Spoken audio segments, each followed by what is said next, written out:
Hello, and welcome to the Deerfield Public Library Twitch channel. I'm Anne, and it's just me today for Lunchtime Listens, Lord of the Rings, Fellowship of the Ring. I apologize in advance. My camera seems to be going in and out of focus, so that's just what we're going to have to deal with today, I guess. So last time on Lunchtime Listens, we made it through the Mines of Moria. We unfortunately lost Gandalf along the way to a Balrog, who, fun fact, Balrogs are the dark side version of Gandalf. Gandalf's order of the wizards. There's the Balrogs and the Maya. Like, they're all Maya. But we made it through that and then headed into Lothlorien, which is kind of a mysterious place, and they made it into the woods and met some elves who were kind of waiting around. Legolas sang a very nice song, and that made the elves think that they weren't bad guys, which was good. And Frodo continues to think that there's something following him. So we'll pick up the next morning after they've spent the evening up in a tree house, basically, with some elves in Lothlorien. Day came pale from the east. As the light grew, it filtered through the yellowed leaves of the mallory, and it seemed to the hobbits that the early sun of a cool summer's morning was shining. Pale blue sky peeped among the moving branches. Looking through an opening on the south side of the flood, Frodo saw all the valley of the Silverlode lying like a sea of fallow gold, tossing gently in the breeze. The morning was still young and cold when the company set out again, guided now by Haldir and his brother Rúmil. "Farewell, sweet Nimrodel," cried Legolas. Frodo looked back and caught a gleam of white foam among the gray tree stems. "Farewell," he said. It seemed to him that he would never hear again a running water so beautiful, forever blending its innumerable notes in an endless, changeful music. They went back to the path that still went on along the west side of the Silverlode, and for some way they followed it southward. There were the prints of orc feet in the earth. But soon Haldir turned aside into the trees and halted on the bank of the river under their shadows. "There is one of my people yonder across the stream," he said, "though you may not see him." He gave a call like the low whistle of a bird, and out of a thicket of young trees an elf stepped, clad in gray, but with his hood thrown back. His hair glinted like gold in the morning sun. Haldir skillfully cast over the stream a coil of gray rope, and he caught it and bound the end about a tree near the bank. "Celebrant is already a strong stream here, as you see," said Haldir, "and it runs both swift and deep and is very cold. We do not set foot in it so far north unless we must. But in these days of watchfulness, we do not make bridges. This is how we cross. Follow me." He made his end of the rope fast about another tree, and then ran lightly along it, over the river and back again, as if he were on a road. "I can walk this path," said Legolas, "but the others have not this skill." "Must they swim?" Yeah, Haldir, talk about, like, having no idea what non-elves are like. "No," said Haldir, "we have 2 more ropes. We will fasten them above the other, one at shoulder high and another half high, and holding these the strangers should be able to cross with care." When this slender bridge had been made, the company passed over, some cautiously and slowly, others more easily. Of the hobbits, Pippin proved the best, for he was sure-footed, and he walked over quickly, holding only with one hand, but he kept his eyes on the bank ahead and did not look down. Sam shuffled along, clutching hard and looking down into the pale, eddying water as if it was a chasm in the mountains. He breathed with relief when he was safely across. "Live and learn," as my gaffer used to say. Though he was thinking of gardening, not of roosting like a bird, nor of trying to walk like a spider. Not even my Uncle Andy ever did a trick like that. When at length all the company was gathered on the east bank of the Silverlode, the elves untied the ropes and coiled 2 of them. Rúmil, who had remained on the other side, drew back the last one, slung it on his shoulder, and with a wave of his hand went away, back to Nimrodel to keep watch. "Now, friends," said Haldir, "you have entered the Nath of Lorien, or the Gore, as you would say, for it is the land that lies like a spearhead between the arms of the Silverlode and Anduin the Great. We allow no strangers to spy out the secrets of the Nath. Few indeed are permitted even to set foot here. As was agreed, I shall here blindfold the eyes of Gimli the dwarf. The others may walk free for a while until we come nearer to our dwellings down in Egladale, in the angle between the waters." This was not at all to the liking of Gimli. The agreement was made without my consent, he said. I will not walk blindfold like a beggar or a prisoner, and I am no spy. My folk have never had dealings with any of the servants of the enemy. Neither have we done harm to the elves. I am no more likely to betray you than Legolas or any other of my companions. I do not doubt you, said Haldir. Yet this is our law. I am not the master of the law and cannot set it aside. I have done much in letting you set foot over Celebrant. Gimli was obstinate. He planted his feet firmly apart and laid his hand upon the haft of his axe. I will go forward free, he said, or I will go back and seek my own land, where I am known to be true of word, though I perish alone in the wilderness. You cannot go back, said Haldir sternly. Now you have come thus far, you must be brought before the Lord and the Lady. They shall judge you, to hold you or to give you leave as they will. You cannot cross the rivers again, and behind you there are now secret sentinels that you cannot pass. You will be slain before you saw them. Gimli drew his axe from his belt. Haldir and his companion bent their bows. A plague on dwarves and their stiff necks, said Legolas. Come, said Aragorn. If I am still to lead this company, you must do as I bid. It is hard upon the dwarf to be thus singled out. We will all be blindfolds, even Legolas. That will be best, though it will make the journey slow and dull. Gimli laughed suddenly. A merry troop of fools we shall look. Will Haldir lead us all on a string like many blind beggars with one dog? But I will be content if only Legolas here shares my blindness. I am an elf and a kinsman here, said Legolas, becoming angry in his turn. Now let us cry a plague on the stiff necks of elves, said Aragorn, but the company shall all fare alike. Come, bind our eyes, Haldir. I shall claim full amends for every fall and stubbed toe if you do not lead us well, said Gimli, as they bound a cloth about his eyes. You will have no claim, said Haldir. I shall lead you well, and the paths are smooth and straight. Alas for the folly of these days, said Legolas. Here all are enemies of the one enemy, and yet I must walk blind while the sun is merry in the woodland under leaves of gold. Folly it may seem, said Haldir. Indeed, in nothing is the power of the Dark Lord more clearly shown than in the estrangement that divides all those who still oppose him. Yet so little faith and trust do we find now in the world beyond Lothlorien, unless maybe in Rivendell, that we dare not by our own trust endanger our land. We live now upon an island amid many perils, and our hands are more often upon the bowstring than upon the harp. The rivers long defended us, but they are a sure guard no more, for the shadow has crept northward all about us. Some speak of departing, yet for that it already seems too late. The mountains to the west are growing evil, to the east the lands are waste and full of Sauron's creatures, and it is rumored that we cannot now safely pass southward through Rohan, and the mouths of the great river are watched by the enemy. Even if we could come to the shores of the sea, we should find no longer any shelter there.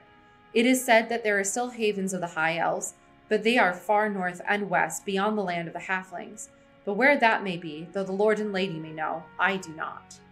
You ought to at least guess since you have seen us, said Merry. There are elf havens west of my land, the Shire, where hobbits live. Happy folk are hobbits to dwell near the shores of the sea, said Haldir. It is long indeed since any of my folk have looked on it, yet still we remember it in song. Tell me of these havens as we walk. I cannot, said Merry. I have never seen them. I have never been out of my own land before. And if I had known what the world outside was like, I don't think I should have had the heart to leave it. Not even to see fair Lothlorien, said Haldir. The world is indeed full of peril, and in it there are many dark places. But still there is much that is fair, and though in all lands love is now mingled with grief, it grows perhaps the greater. Some there are among us who sing that the shadow will draw back and peace shall come again. Some there are among us who sing that the shadow will draw back and peace shall come again. Yet I do not believe that the world about us will ever again be as it was of old, or the light of the sun as it was aforetime. For the elves I fear it will prove at best a truce, in which they may pass to the sea unhindered and leave Middle-earth forever. Alas for Lothlorien that I love, it would be a poor life in a land where no malorn grew. But if there are malorn trees beyond the great sea, none have reported it. As they spoke thus, the company filed slowly along the paths in the wood, led by Haldir, while the other elf walked behind.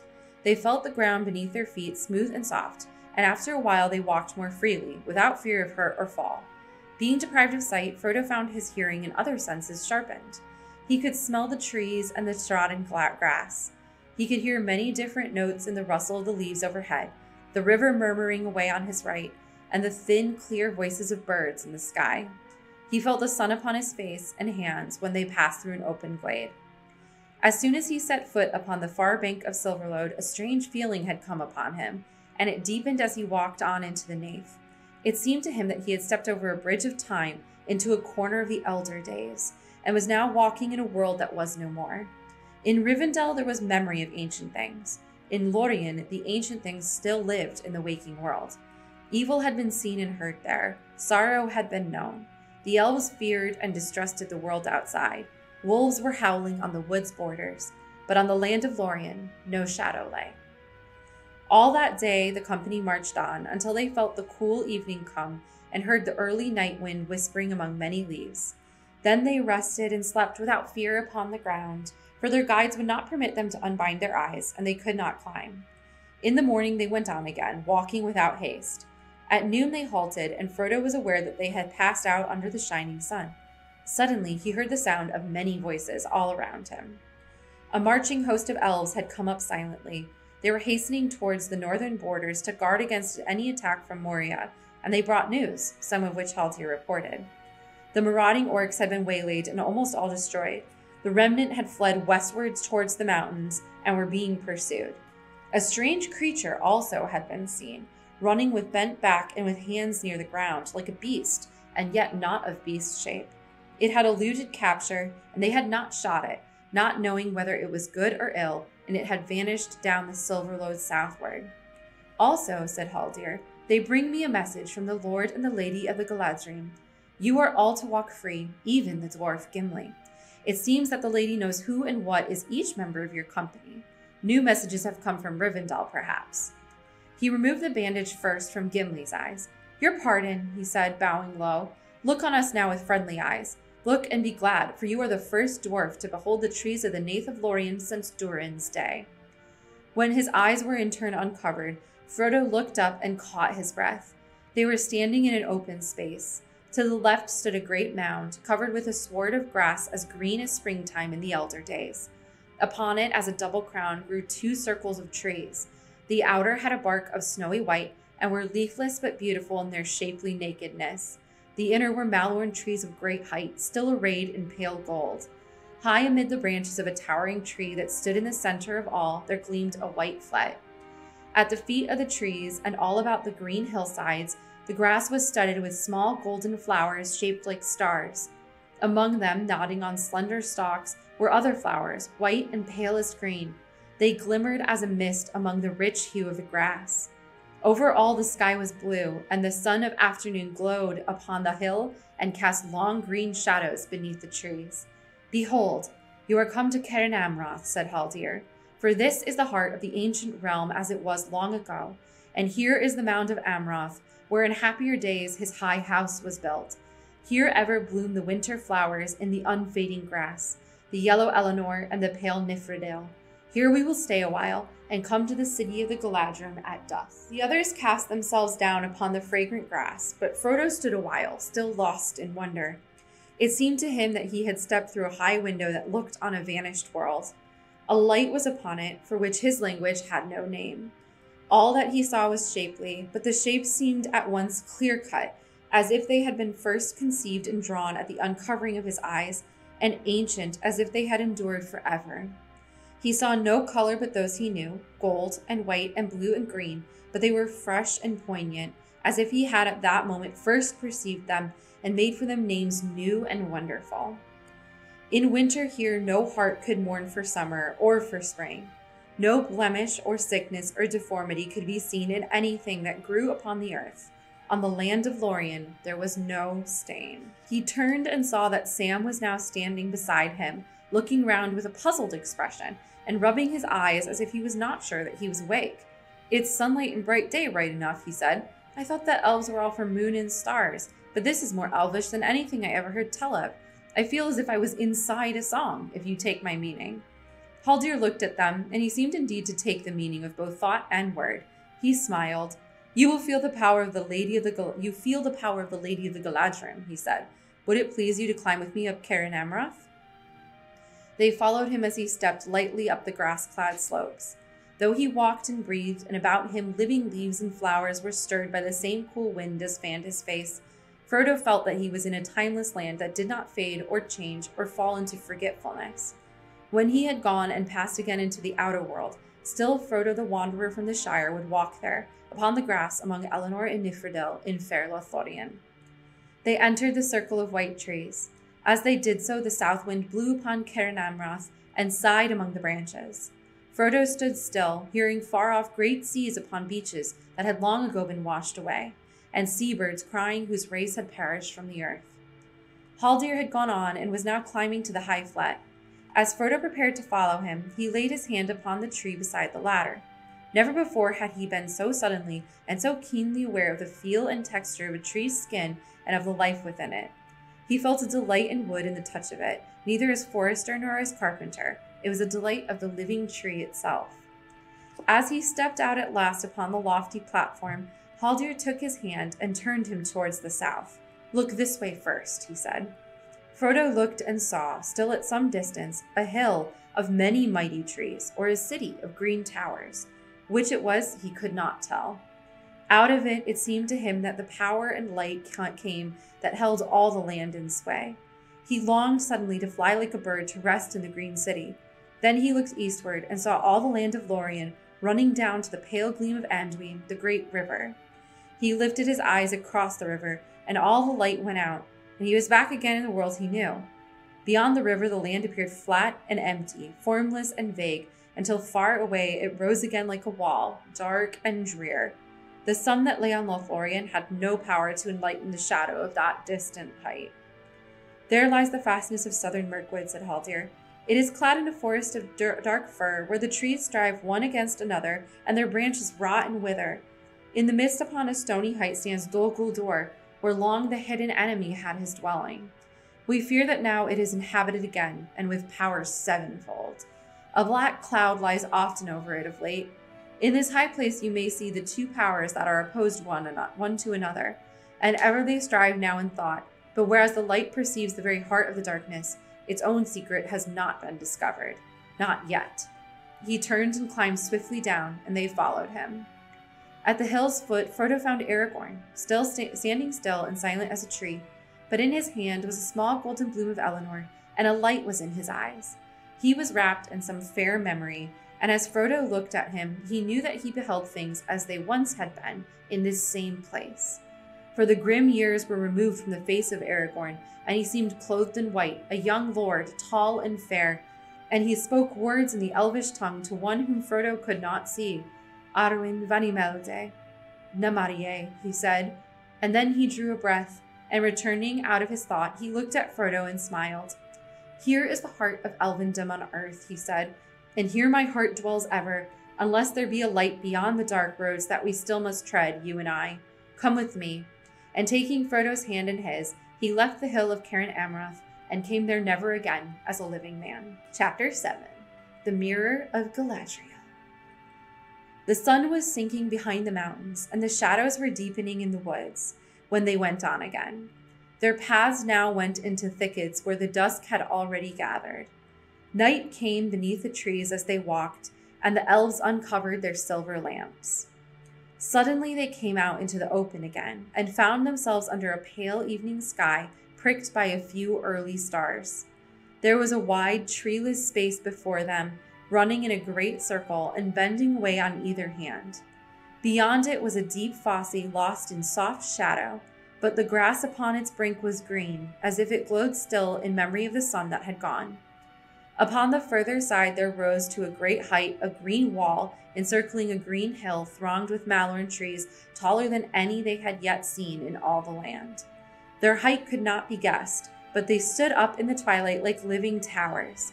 In their many-tiered branches and amid their ever-moving leaves, countless lights were gleaming, green and gold and silver.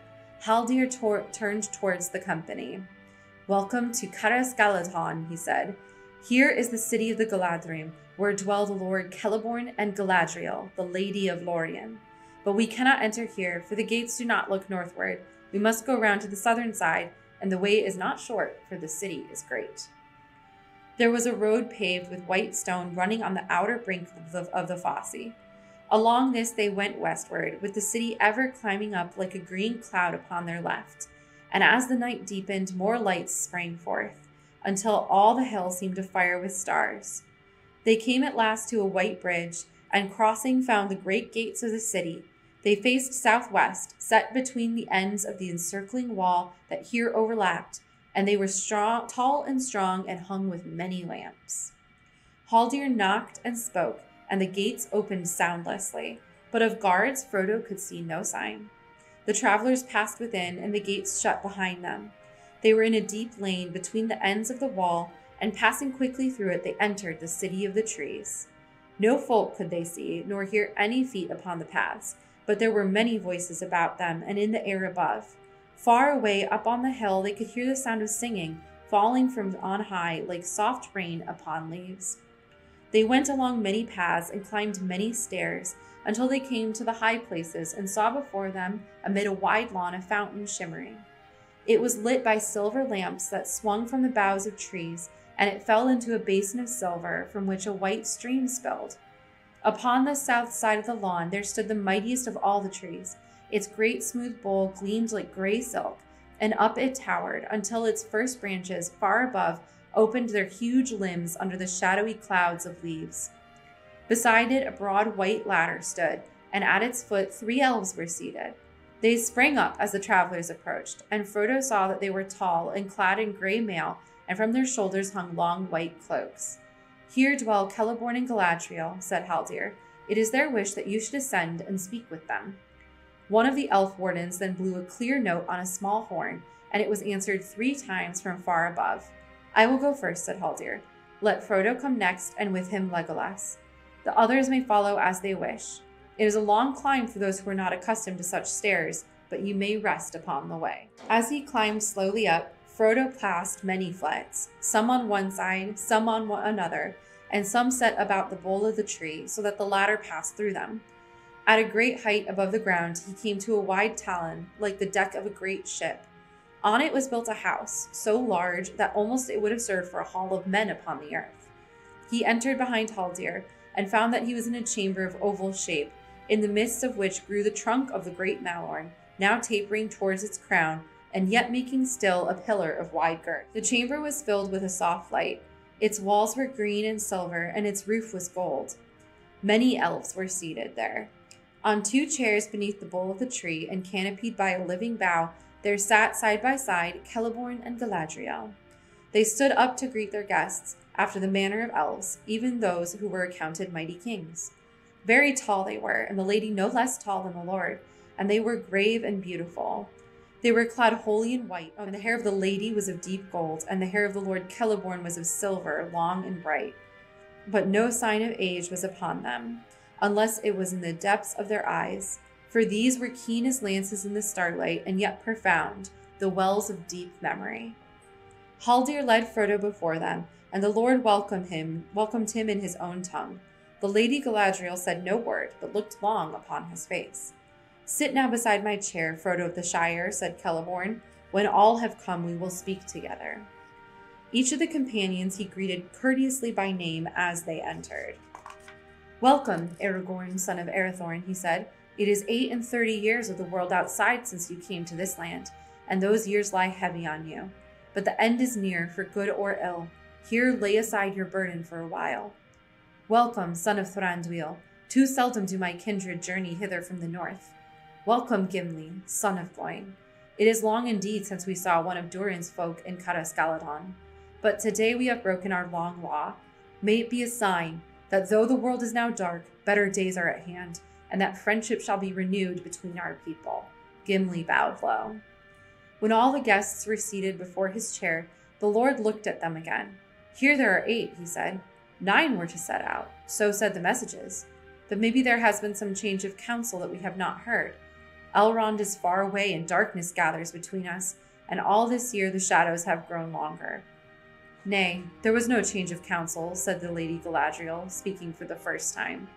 Her voice was clear and musical, but deeper than woman's wont. "Gandalf the Grey set out with the company, but he did not pass the borders of this land. Now tell us where he is, for I much desire to speak with him again. But I cannot see him from afar, unless he comes within the fences of Lothlorien. A grey mist is about him, and the ways of his feet and of his mind are hidden from me." "Alas," said Aragorn, "Gandalf the Grey fell into shadow. He remained in Moria and did not escape. At these words, all the elves in the hall cried aloud in grief and amazement. "These are evil tidings," said Celeborn, "the most evil that have been spoken here in long years full of grievous deeds." He turned to Haldir. "Why has nothing of this been told to me before?" he asked in the elven tongue. "We have not spoken to Haldir of our deeds or our purpose," said Legolas. "At first we were weary, and danger was too close behind, and afterwards we almost forgot our grief for a time as we walked in gladness on the fair paths of Lorien.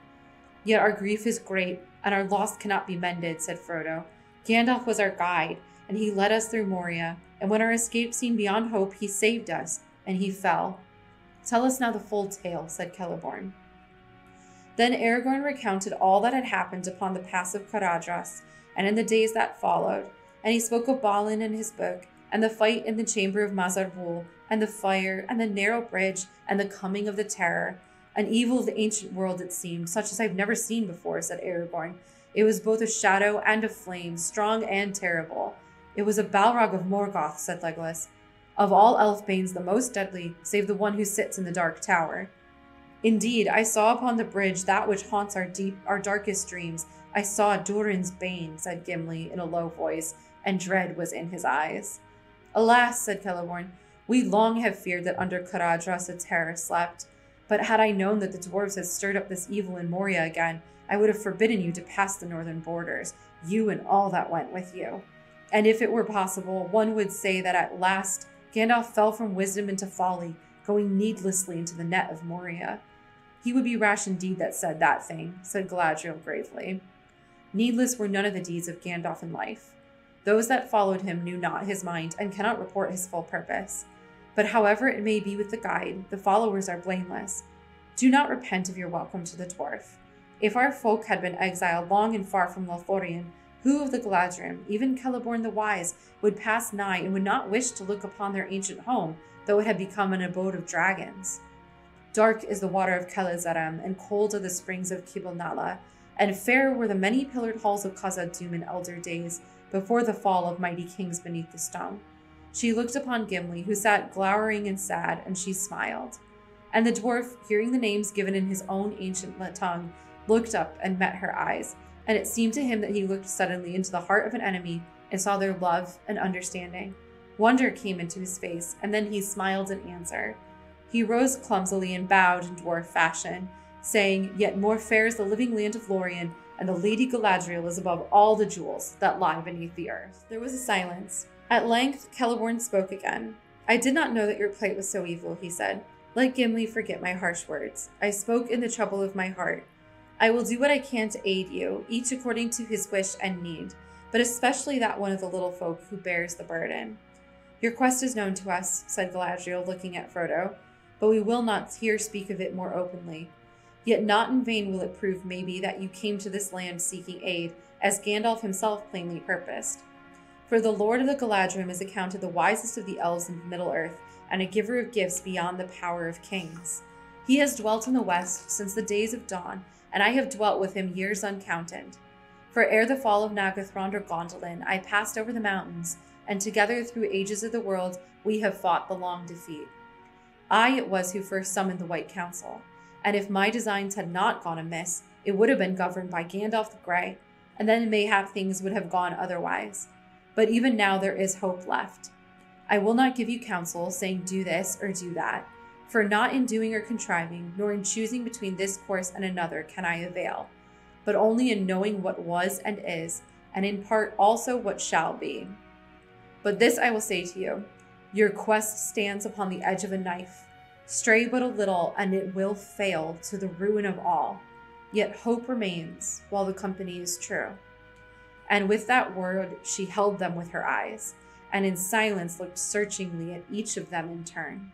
None save Legolas and Aragorn could long endure her glance. Sam quickly blushed and hung his head. At length the Lady Galadriel released them from her eyes, and she smiled. "Do not let your hearts be troubled," she said. "Tonight you shall sleep in peace." Then they sighed and felt suddenly weary, as those who have been questioned long and deeply, though no words have been spoken openly. "Go now," said Celeborn. "You are worn with sorrow and much toil. Even if your quest did not concern us closely, you should have refuge in this city until you were healed and refreshed. Now you shall rest, and we will not speak of your further road for a while." That night the company slept upon the ground, much to the satisfaction of the hobbits. The elves spread for them a pavilion among the trees near the fountain, and in it they laid soft couches. Then, speaking words of peace with fair elvish voices, they left them. For a little while the travelers talked of their night before in the treetops, and of their day's journey, and of the lord and lady, for they had not yet the heart to look further back. "What did you blush for, Sam?" said Pippin. "You soon broke down. Anyone would have thought you had a guilty conscience. I hope it was nothing worse than a wicked plot to steal one of my blankets." "I never thought no such thing," answered Sam, in no mood for jest. "If you want to know, I felt as if I hadn't got nothing on, and I didn't like it. She seemed to be looking inside me and asking me what I would do if she gave me the chance of flying back home to the Shire, to a nice little hole with a bit of garden of my own." "That's funny," said Mary. "Almost exactly what I felt myself, only, well, I don't think I'll say any more," he ended lamely. All of them, it seemed, had fared alike. Each had felt that he was offered a choice between a shadow full of fear that lay ahead and something that he greatly desired. Clear before his mind it lay, and to get it, he had only to turn aside from the road and leave the quest and the war against Sauron to others. "And it seemed to me, too," said Gimli, "that my choice would remain secret and known only to myself." "To me it seemed exceedingly strange," said Boromir. "Maybe it was only a test, and she thought to read our thoughts for her own good purpose. But almost I should have said that she was tempting us and offering what she pretended to have the power to give. It need not be said that I refused to listen. The men of Minas Tirith are true to their word." But what he thought that the lady had offered him, Boromir did not tell. And as for Frodo, he would not speak, though Boromir pressed him with questions. "She held you long in her gaze, ring-bearer," he said. "Yes," said Frodo, "but whatever came into my mind then, I will keep there." "Well, have a care," said Boromir. "Do not feel too sure of this elvish lady and her purposes." "Speak no evil of the Lady Galadriel," said Aragorn sternly. "You know not what you say. There is in her and in this land no evil, unless a man bring it hither himself. Then let him beware. But tonight I shall sleep without fear for the first time since I left Rivendell. And may I sleep deep and forget for a while my grief. I am weary in body and in heart." He cast himself down upon his couch and fell at once into a long sleep. The others soon did the same, and no sound or dream disturbed their slumber. When they woke, they found that the light of day was broad upon the lawn before the pavilion, and the fountain rose and fell, glittering in the sun. They remained some days in Lothlorien, so far as they could tell or remember. All the while that they dwelt there, the sun shone clear, save for a gentle rain that fell at times, and passed away, leaving things all fresh and clean. The air was cool and soft, as if it were early spring, yet they felt about them the deep and thoughtful quiet of winter. It seemed to them that they did little but eat and drink and rest and walk among the trees, and it was enough. They had not seen the lord and lady again, and they had little speech with the elven folk, for few of these knew or would use the western tongue. Haldir had bidden them farewell and gone back again to the fences of the north, where great watch was now kept since the tidings of Moria and that the company had brought. Legolas was away much among the Galadrim, and after the first night he did not sleep with the other companions, though he returned to eat and talk with them. Often he took Gimli with him when he went abroad in the land, and the others wondered at this change. Now as the companions sat or walked together, they spoke of Gandalf, and all that each had known and seen of him came clear before their minds. As they were healed of hurt and weariness of body, the grief of their loss grew more keen. Often they heard nearby elvish voices singing, and knew that they were making songs of lamentation for his fall, for they caught his name among the sweet, sad words that they could not understand. Mithrandir, Mithrandir, sang the elves, O pilgrim grey, for so they loved to call him. But if Legolas was with the company, he would not interpret the songs for them, saying that he had not the skill, and that for him the grief was still too near, a matter for tears and not yet for song. It was Frodo who first put something of his sorrow into halting words. He was seldom moved to make song or rhyme. Even in Rivendell he had listened and had not sung himself, though his memory was stored with many things that others had made before him. But now as he sat beside the fountain in Lorien and heard about him the voice of the elves, his thought took shape in a song that seemed fair to him, yet when he tried to repeat it to Sam only snatches remained, faded as a handful of withered leaves. When evening in the Shire was grey, his footsteps on the hill were heard. Before the dawn he went away, on journey long without a word. From wilderland to western shore, from northern waste to southern hill, through dragon lair and hidden door, and darkling woods he walked at will. With dwarf and hobbit, elves and men, with mortal and immortal folk, with bird on bough and beast in den, in their own secret tongues he spoke. A deadly sword, a healing hand, a back that bent beneath its load, a trumpet voice, a burning brand, a weary pilgrim on the road. A lord of wisdom throned he sat, swift in anger, quick to laugh, an old man in a battered hat who leaned upon a thorny staff. He stood upon the bridge alone, and fire and shadow both defied. His staff was broken on the stone. In Khazad-dûm his wisdom died. Why, you'll be beating Mr. Bilbo next, said Sam. No, I'm afraid not, said Frodo, but that's the best I can do yet. Well, Mr. Frodo, if you do have another go, I hope you'll say a word about his fireworks, said Sam. Something like this. The finest rockets ever seen, they burst in stars of blue and green, or after thunder, golden showers came falling like a rain of flowers. Though that doesn't do them justice by a long road. No, I'll leave that to you, Sam, or perhaps to Bilbo.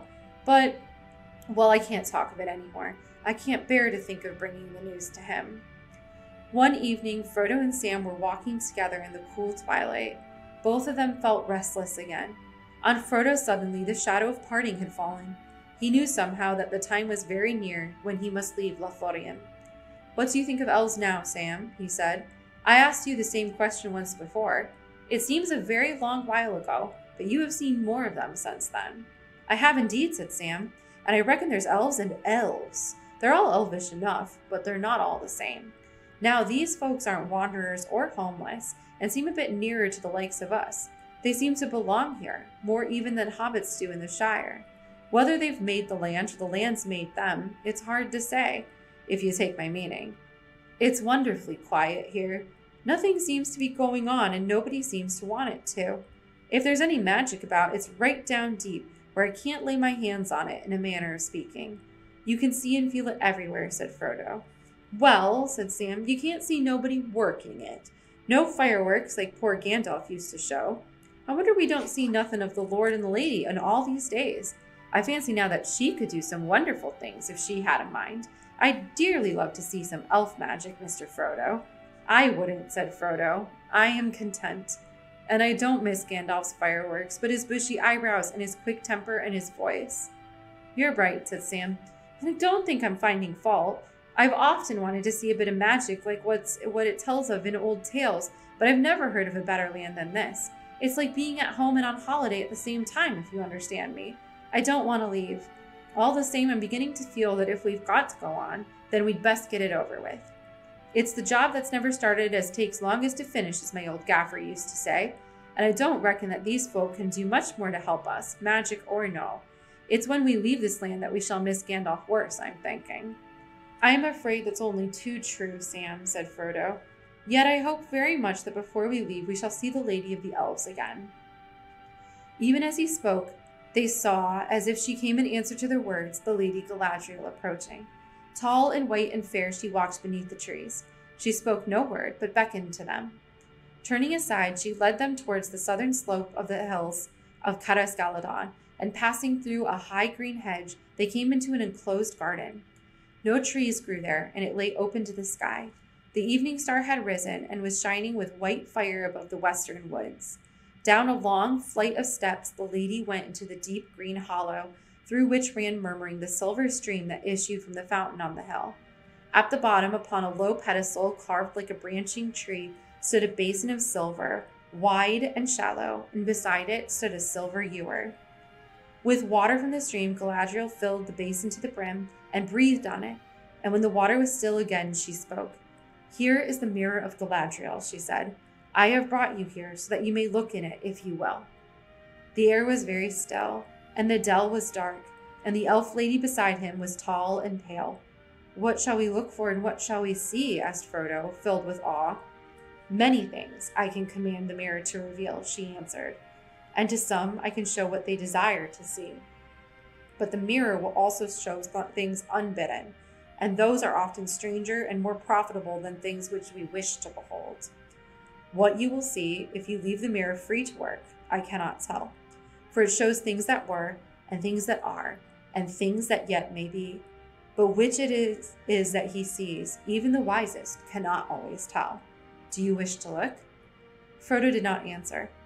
And you, she said, turning to Sam, for this is what your folk would call magic, I believe, though I do not understand clearly what they mean, and they seem to use the same word of the deceits of the enemy. But this, if you will, is the magic of Galadriel. Did you not say that you wish to see elf magic? I did, said Sam, trembling a little between fear and curiosity. I'll have a peep, lady, if you're willing. And I'd not mind a glimpse of what's going on at home, he said, in an aside to Frodo. It seems a terrible long time that I've been away. But there, like as not, I'll only see the stars, or something that I won't understand. Like as not, said the lady with a gentle laugh. But come, you shall look and see what you may. Do not touch the water. Sam climbed up on the foot of the pedestal and leaned over the basin. The water looked hard and dark. Stars were reflected in it. There's only stars as I thought, he said. Then he gave a low gasp, for the stars went out. As if a dark veil had been withdrawn, the mirror grew gray and then clear. There was sun shining, and the branches of trees were waving and tossing in the wind. But before Sam could make up his mind what it was that he saw, the light faded, and now he thought he saw Frodo with a pale face lying fast asleep under a great dark cliff. Then he seemed to see himself going along a dim passage and climbing an endless winding stair. It came to him suddenly that he was looking urgently for something, but what it was he did not know. Like a dream, the vision shifted and went back, and he saw the trees again. But this time they were not so close, and he could see what was going on. They were not waving in the wind. They were falling, crashing to the ground. Hi, cried Sam in an outraged voice. There's that Ted Sandyman a-cutting down trees as he shouldn't. They did not to be felled. It's that avenue beyond the mill that shades the road to Bywater. I wish I could get at Ted and I'd fell him. But now Sam noticed that the old mill had vanished, and a large red brick building was being put up where it had stood. Lots of folk were busily at work. There was a tall red chimney nearby. Black smoke seemed to cloud the surface of the mirror. There's some devilry at work in the Shire, he said. Elrond knew what he was about when he wanted to send Mr. Merry back. Then suddenly Sam gave a cry and sprang away. I can't stay here, he said wildly. I must go home. They've dug up Bagshot Row. There's the poor old gaffer going down the hill with his bits of things on a barrow. I must go home. You cannot go home alone, said the lady. You did not wish to go home without your master before you looked in the mirror. And yet you knew that evil things might well be happening in the Shire. Remember that the mirror shows many things, and not all have yet come to pass. Some never come to be, unless those that behold the visions turn aside from their path to prevent them. The mirror is dangerous as a guide of deeds. Sam sat on the ground and put his head in his hands. I wish I'd never come here, and I don't want to see no more magic, he said, and fell silent. After a moment, he spoke again thickly, as if struggling with tears. No, I'll go home by the long road with Mr. Frodo, or not at all, he said. But I hope I do get back someday. If what I've seen turns out to be true, somebody's going to catch it hot. Do you now wish to look, Frodo? Said the Lady Galadriel. You did not wish to see elf magic, and were content. Do you advise me to look? Asked Frodo. No, she said. I do not counsel you one way or the other. I am not a counselor. You may learn something, and whether what you see be fair or evil, that may be profitable, and yet it may not. Seeing is both good and perilous. Yet I think, Frodo, that you have courage and wisdom enough for the venture, or I would not have brought you here. Do as you will. I will look, said Frodo, and he climbed on the pedestal and bent over the dark water. At once the mirror cleared, and he saw a twilit land. Mountains loomed dark in the distance against a pale sky. A long gray road wound back out of sight. Far away a figure came slowly down the road, faint and small at first, but growing larger and clearer as it approached. Suddenly, Frodo realized that it reminded him of Gandalf. He almost called aloud the wizard's name, and then he saw that the figure was clothed not in gray, but in a white that shone faintly in the dusk, and in its hand there was a white staff. The head was so bowed that he could see no face, and presently the figure turned aside round a bend in the road and went out of the mirror's view. Doubt came into Frodo's mind. Was this a vision of Gandalf on one of his many lonely journeys long ago, or was it Saruman? The vision now changed. Brief and small but very vivid, he caught a glimpse of Bilbo walking restlessly about his room. The table was littered with disordered papers. Rain was beating on the windows. Then there was a pause, and after it many swift scenes followed that Frodo in some way knew to be parts of a great history in which he had become involved. The mist cleared, and he saw a sight which he had never seen before but knew at once: the sea. Darkness fell. The sea rose and raged in a great storm. Then he saw against the sun, sinking blood-red into a rack of clouds, the black outline of a tall ship with torn sails riding up out of the west. Then a wide river flowing through a populous city. Then a white fortress with 7 towers. And then again a ship with black sails, but now it was morning again, and the water rippled with light, and a banner bearing the emblem of a white tree shone in the sun. A smoke as of fire and battle arose, and again the sun went down in a burning red that faded into a gray mist, and into the mist a small ship passed away, twinkling with lights. It vanished, and Frodo sighed and prepared to draw again. But suddenly the mirror went altogether dark as if a hole had opened into the world of sight, and Frodo looked into emptiness. In the black abyss there appeared a single eye that slowly grew until it filled nearly all the mirror. So terrible was it that Frodo stood rooted, unable to cry out or to withdraw his gaze. The eye was rimmed with fire, but was itself glazed, yellow as a cat's, watchful and intent, and the black slit of its pupil opened on a pit, a window into nothing. Then the eye began to rove, searching this way and that, and Frodo knew with certainty and horror that among the many things that it sought, he himself was one. But he also knew that it could not see him, not yet, not unless he willed it. The ring that hung upon its chain about his neck grew heavy, heavier than a great stone, and his head was dragged downwards. The mirror seemed to be growing hot, and curls of steam were rising from the water. He was slipping forward. "Do not touch the water," said the Lady Galadriel softly. The vision faded, and Frodo found that he was looking at the cool stars twinkling in the silver basin. He stepped back, shaking all over, and looked at the lady. "I know what it was you last saw," she said, "for that is also in my mind. Do not be afraid, but do not think that only by singing amid the trees, nor even by the slender arrows of elven bows, is this land of Lothlorien maintained and defended against its enemy. I say to you, Frodo, that even as I speak to you, I perceive the Dark Lord and know his mind, or all of his mind that concerns the elves. And he gropes ever to see me and my thought, but still the door is closed." She lifted up her white arms and spread out her hands towards the east in a gesture of rejection and denial. Erendil, the evening star, most beloved of the elves, shone clear above. So bright was it that the figure of the elven lady cast a dim shadow on the ground. Its rays glanced upon a ring about her finger. It glittered like polished gold overlaid with silver light, and a white stone in it twinkled as if the even star had come down to rest upon her hand. Frodo gazed at the ring with awe, for suddenly it seemed to him that he understood. "Yes," she said, divining his thought. "It is not permitted to speak of it, and Elrond could not do so. But it cannot be hidden from the ring-bearer, and one who has seen the eye. Verily it is in the land of Lorien, upon the finger of Galadriel, that one of the 3 remains. This is Nenya, the ring of adamant, and I am its keeper." He suspects, but he does not know. Not yet. Do you not see now wherefore your coming is to us as the footstep of doom? For if you fail, then we are laid bare to the enemy. Yet if you succeed, then our power is diminished, and Lothlorien will fade, and the tides of time will sweep it away.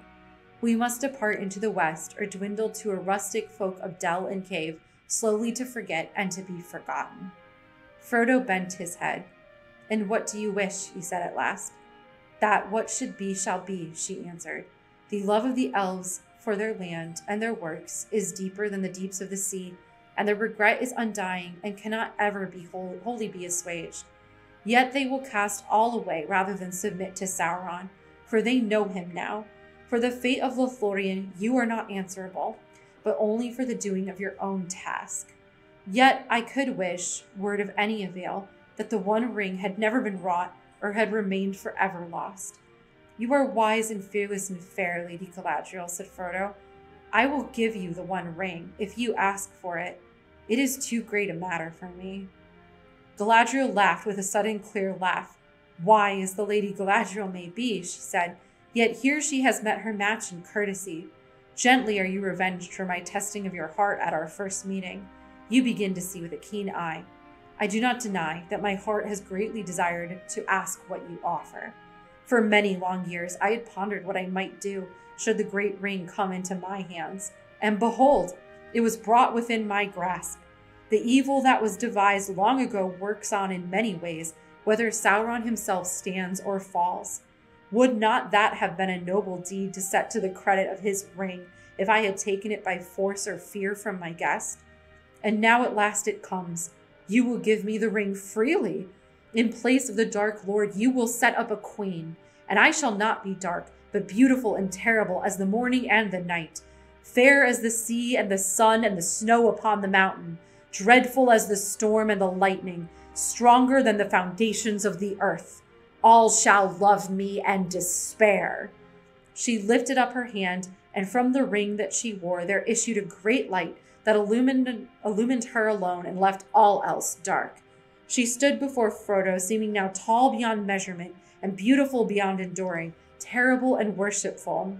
Then she let her hand fall, and the light faded, and suddenly she laughed again, and lo, she was shrunken, a slender elf woman clad in simple white, whose gentle voice was soft and sad. I passed the test, she said. I will diminish and go into the west and remain Galadriel. They stood for a long while in silence. At length the lady spoke again. Let us return, she said. In the morning you must depart, for now we have chosen, and the tides of fate are flowing. I would ask one thing before we go, said Frodo, a thing which I often meant to ask Gandalf in Rivendell. I am permitted to wear the One Ring. Why cannot I see all the others and know the thoughts of those that wear them? You have not tried, she said. Only thrice have you set the ring upon your finger since you knew what you possessed. Do not try. It would destroy you. Did not Gandalf tell you that the rings give power according to the measure of each possessor? Before you could use that power, you would need to become far stronger and to train your will to the domination of others. Yet even so, as ring-bearer, and as one that has borne it on finger and seen that which is hidden, your sight is grown keener. You have perceived my thought more clearly than many that are accounted wise.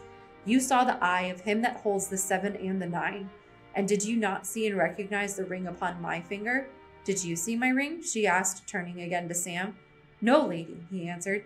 To tell you the truth, I wonder what you're talking about. I saw a star through your fingers.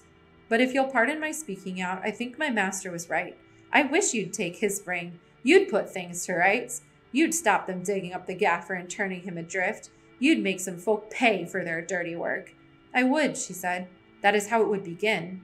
But it would not stop with that, alas. We will speak of it no more. Let us go. And that is where we are going to finish up for today. All of our previous iterations of Lunchtime Listens are also up on our YouTube page. So check out Deerfield Public Library on YouTube. If you're getting ready for spooky season, check out The Haunting of Hill House. It's up there. You can have a lot of fun with that.